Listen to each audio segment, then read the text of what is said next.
Investing in Chinese companies brings those additional inherent risks. The company's finances often less transparent because of the limited external scrutiny that Claire was talking about. An example of that were the fabricated sales at Look and Coffee. The regulatory environment in China is strict and unpredictable. Some might even say capricious. Even the biggest companies like Didi Alibaba can suddenly run afoul of the regulators with almost no warning. And then the tensions, the geopolitical, the Washington-Beijing axis can see Chinese companies become targets of sanctions, such as SMIC, the chip maker. And yet, investors still think the opportunities trump the risks. The South China Morning Post says more than 20 Chinese companies have filed documents to IPO in New York, or the US. Anthony Chan is the former chief economist at JPMorgan Chase. Anthony's with me here in New York. I sort of feel we know that you're not dealing with a level playing field.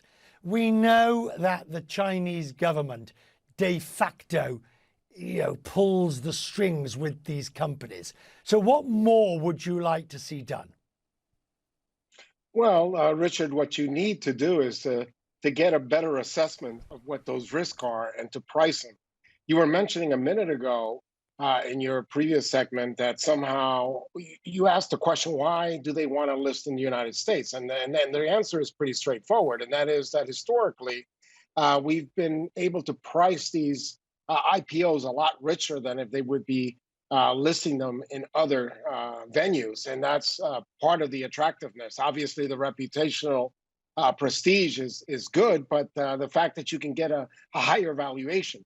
Now, the thing that we all have to take into account as investors is to realize that the type of risk environment when you make these investments has changed. And so you have to reprice these IPOs accordingly.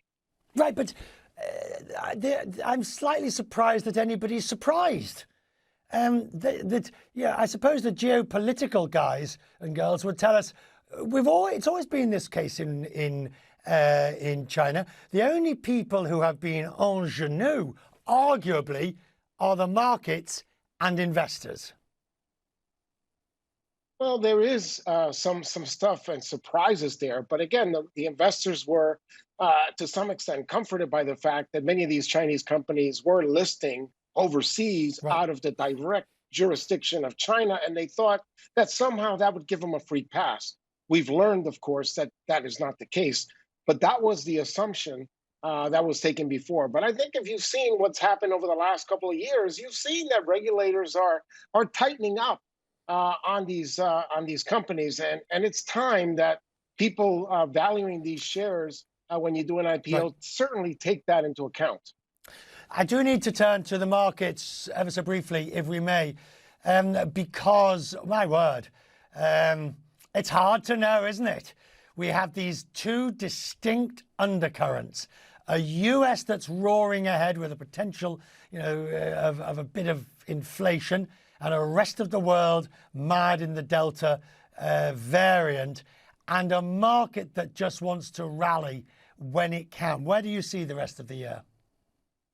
Well, I see the rest of the year still favorable because a lot of what the markets are doing is a function of the progress of the vaccination rates, the progress of the spread of the virus. And that's one of the reasons why the U.S. equity markets have outperformed Europe. But at the same time, Europe is catching up. And so in the second half of the year, I expect European markets to do a lot better.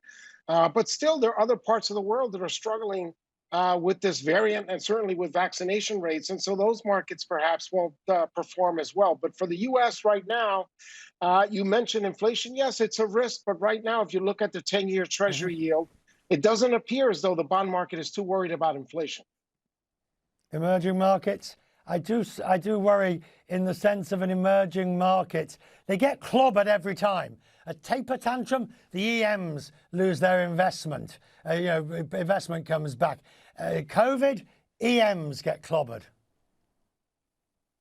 I do worry about emerging markets, especially because some of them are now starting to worry about inflation. You look at countries like Brazil, for example, raising short-term interest rates, even though the economies are not as robust. Mexico raising short-term interest rates. So the combination of low vaccination rates, high number of infections, and central banks raising rates does not bode so well for emerging markets. Good to talk to you. We will talk more and we'll watch closely. Thank you.